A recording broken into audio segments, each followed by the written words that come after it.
Salut à tous, on se retrouve aujourd'hui pour parler du FC Barcelone en ce vendredi 24 janvier et on commence tout d'abord avec une très bonne nouvelle concernant Ronald Araujo parce que regardez, ça fait la une journal pour aujourd'hui, renouveler son contrat du côté du Barça avec un contrat jusqu'en 2031, un nouveau contrat de 5 ans et demi pour Araujo, n'oubliez pas qu'il est en fin de contrat.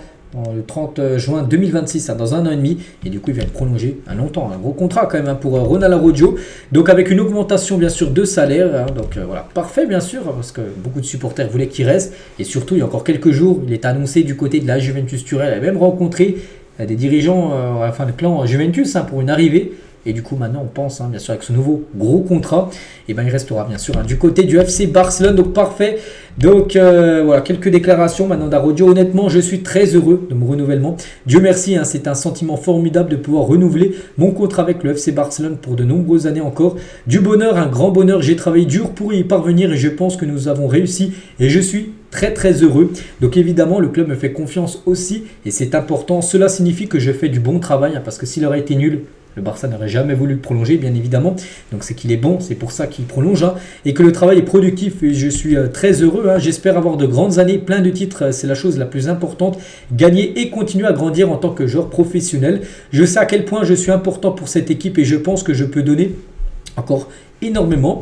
Je pense que nous avons quelque chose en suspense et c'est de gagner la Ligue des Champions et c'est le plus grand objectif que nous efforcerons d'atteindre parce que bien sûr la LDC pour n'importe quel joueur dans un club c'est le plus beau trophée à remporter. C'est au-dessus par exemple de la Liga, Coupe du Roi, c'est la Ligue des Champions, c'est le trophée bien sûr le plus beau.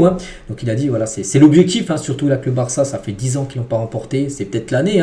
Donc voilà, je suis très heureux, cela fait maintenant 6 ans que je suis ici et je pense qu'avec le temps j'ai gagné l'amour de tous les supporters. J'essaie de transmettre un peu de ce que j'ai, comme je l'ai toujours dit, tout est très naturel, j'essaie d'inspirer, d'encourager et je pense que c'est important. Nous avons une équipe jeune mais très bonne, j'espère que des choses grandes et importantes se produiront là avec déjà un trophée remporté, en plus vous l'avez joué, on se souvient il a remplacé Inigo Martinez qui est toujours blessé, mais voilà, il va jouer là toutes les rencontres. C'est vrai qu'il y a la Coupe du Roi, il y a la Liga, il y a la Ligue des Champions en trophée encore possible pour cette fin de saison. Enfin, je remercie tout le monde, je pense que je suis reconnaissant pour toutes ces années, j'ai toujours ressenti l'amour des gens, même dans la rue, ils me disent toujours reste, et c'est un sentiment formidable.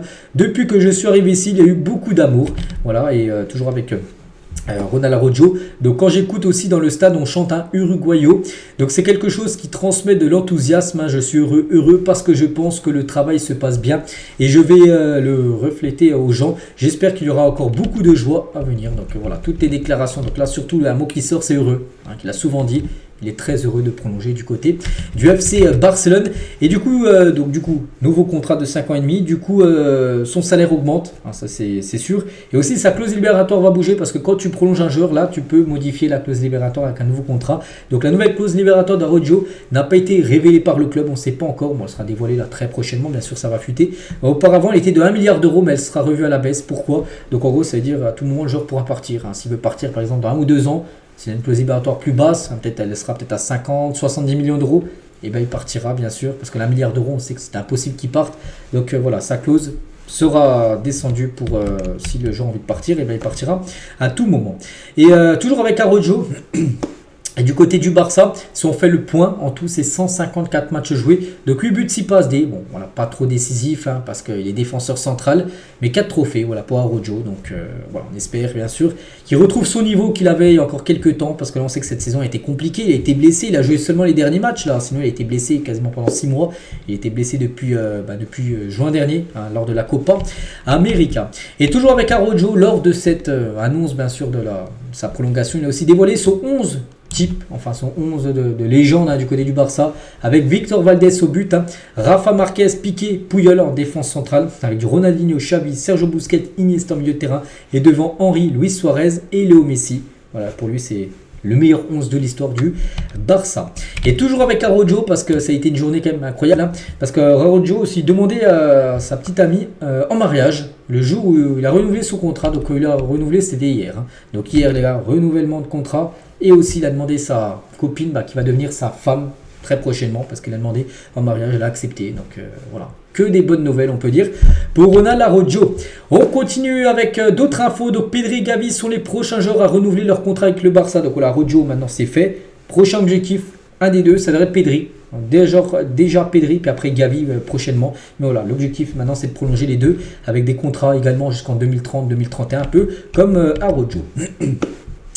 Voici l'équipe type de la semaine de la Ligue des Champions et un joueur du FC Barcelone y figure après cette remontada contre le Benfica. Il s'agit de Rafinha. Rafinha, voilà, parmi le meilleur défenseur, enfin milieu droit, que je dis défenseur, mais milieu droit ou ailier droit de cette semaine. Et donc le Barça prévoit aussi d'offrir à Rafinha un renouvellement de contrat cette année. Parce qu'on parlait d'Araujo, Pedri, Gavi, mais lui aussi pourrait prolonger très prochainement. Et un journaliste, il a dit, Rafinha s'impose comme un prétendant au Ballon d'Or avec 22 buts et 11 passes D en 31 matchs cette saison. Il est l'attaquant le plus actif du Barça, contribuant à 35% des buts du Barça. C'est-à-dire un tiers des buts, il a l'origine, soit un but, une passe D. Sa transformation sous la direction de Flick a fait de lui un acteur clé rivalisant avec les meilleurs d'Europe, bien évidemment. Et s'il continue d'avoir ces stats-là, ça sera un grand candidat pour remporter le Ballon d'Or. Il va falloir aussi des trophées, parce que tu peux faire une grande saison avec beaucoup de buts, tout ça, mais si tu n'as pas de titre à la fin, parce que oui, la Super Coupe d'Espagne, c'est bien, mais la Liga et la Ligue des Champions surtout, ça a beaucoup plus de poids qu'une Super Coupe d'Espagne. Donc là, il y aura des chances, bien sûr, qu'il remporte. C'est ce Ballon d'Or qui sera décerné, ça sera en octobre prochain. Concernant, tiens, une petite info également, donc la moitié de l'effectif du Barça était à Paris depuis hier. Donc hier, les gars, c'était jour de repos. Aujourd'hui, reprise de l'entraînement, mais hier, jour off, et beaucoup de monde est à Paris. Voilà, pour le jour de repos. Ils reprendront l'entraînement donc demain, donc c'est aujourd'hui reprise de l'entraînement. Et pourquoi hier beaucoup de monde était à Paris? Parce qu'il y avait les NBA, il y avait un match de NBA à Paris qui s'est joué hier, puis il y aura un autre match retour sera demain. Les San Antonio de Wembanyama qui jouait. Et il y a quelques joueurs du Barça, on peut voir Pedri, on peut voir Ferran Torres et Eric Garcia qui étaient présents. À noter que Dembélé qui a retrouvé ses anciens coéquipiers de Barcelone, parce que lui aussi il y a quelques joueurs du PSG qui étaient. Et Dembélé a pu retrouver bien sûr ses anciens collègues du FC Barcelone. Il y avait Rodri également. Rodri, joueur espagnol qui a gagné le Ballon d'Or, avec les joueurs du Barça, Ferran Torres ou même Pedri et Eric Garcia en train de parler au Ballon d'Or. Lamine Yamal était également, j'ai pas vu de photo lui à NBA, mais je pense que s'il était à Paris, parce qu'il a partagé une photo de lui à Paris hier sur ses réseaux sociaux, parce qu'on peut voir la Tour Eiffel en fond d'image, donc lui aussi devait être à ce NBA game qui s'est joué hier, et comme Jules Koundé aussi qui a profité de ses jours de repos en France, mais aujourd'hui tout le monde de retour aujourd'hui à l'entraînement. Je vous montrerai bien sûr les photos de l'entraînement demain. Le Barça envisage de jouer le prochain Classico prévu le 11 mai prochain dans un grand stade européen dehors de l'Espagne si le Camp Nou n'est pas prêt d'ici mai, parce que le stade Montjuïc, il y a un moment le Barça va devoir partir. Ils ne vont pas jouer au stade Montjuïc jusqu'à fin de saison. Il y a une date où le Barça devra partir. Et si ce n'est pas possible de jouer du côté du Camp Nou, donc en gros ce Classico au 11 mai prochain, le match retour, pourrait se jouer dans un autre stade en dehors de l'Espagne. Ça peut se jouer peut-être en France, peut-être se jouer en Italie, en Allemagne. Ça reste à être désigné si c'est pas possible de revenir à temps du côté du Camp Nou. Alors, on va parler de ce gardien. Il s'agit de Thomas Valslick, ancien gardien de but du FC Séville. Il a dit donc j'ai été approché par Barcelone pour remplacer Ter Stegen quand il s'est blessé, mais finalement ils ont choisi Szczęsny. Voilà, donc ce gardien est approché, mais du coup c'est plutôt Szczęsny qui a débarqué au club. Hansi Flick ne considère pas Pau Victor comme le remplaçant de Robert Lewandowski. Pourtant le Barça n'envisage pas sa vente. C'est que Lewandowski, quand il est sur le banc, c'est plutôt, par exemple Daniel Mo le dernier coup, c'est plutôt Daniel Mo qui a commencé titulaire. Mais si Daniel Mo est aussi blessé, et si Lewandowski est blessé ou il souffle, qui pour le remplacer, peut-être Ferran Torres en neuf. C'est que Pau Victor, c'est pas un choix dans la tête de Hansi Flick pour remplacer, on peut dire, Lewandowski. Concernant Lamine Yamal, donc le renouvellement du contrat de Lamine Yamal avec le Barça est en très bonne voie. On parlait tout à l'heure déjà d'autres joueurs qui doivent déjà prolonger avant. Pedri, Gavi, peut-être Rafinha, et après ça sera au tour de Lamine Yamal de voir un nouveau contrat proposé. Pedri s'est créé le plus d'occasions, 6 que n'importe quel autre joueur en Ligue des Champions cette semaine, pour montrer l'énorme match comme de Pedri lors de la rencontre contre le club du Benfica. Hansi Flick a répété à plusieurs reprises à Eric Garcia qu'il ne pouvait pas le laisser partir, qu'il voulait le garder jusqu'à l'été prochain.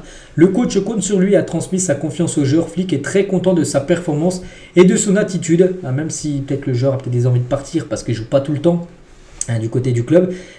Flick, les gars, lui souhaite le conserver au moins jusqu'à l'été prochain, le joueur Eric Garcia. Et concernant Marcus Rashford, qu'on a beaucoup parlé là ces derniers jours, donc le Barça ne s'est pas séparé d'Eric Garcia ni d'Ansu Fati. Normalement, ils resteront les deux. Du coup, cela signifie que le Barça n'est tout simplement pas en mesure de signer un nouveau joueur, y compris Marcus Rashford. Du coup, on peut dire que Rashford, ça semble très compliqué pour le voir arriver. Parce que s'il venait à débarquer, il faudra absolument un départ. Et pour l'instant, ni Eric Garcia, que Flick veut garder. Mais ni Ansu Fati, que tout le monde veut qu'il parte, mais lui veut rester, Ansu Fati. Et du coup, il n'y aura pas de Marcus Rashford. Et là, Porta, le président, espérait que Fati partirait maintenant, voilà, avant la fin du mercato, afin qu'il libère le plafond salarial et que le club puisse signer des joueurs. Déjà Marcus Rashford, mais c'est pas possible parce que Fati souhaite rester du côté du Barça, même si on pense qu'il va jouer bien sûr très peu. Le Barça sera à l'affût du championnat d'Amérique du Sud U20 au Venezuela. Donc là, ça sera une Copa América jeune des U20 là, qui va se jouer très prochainement.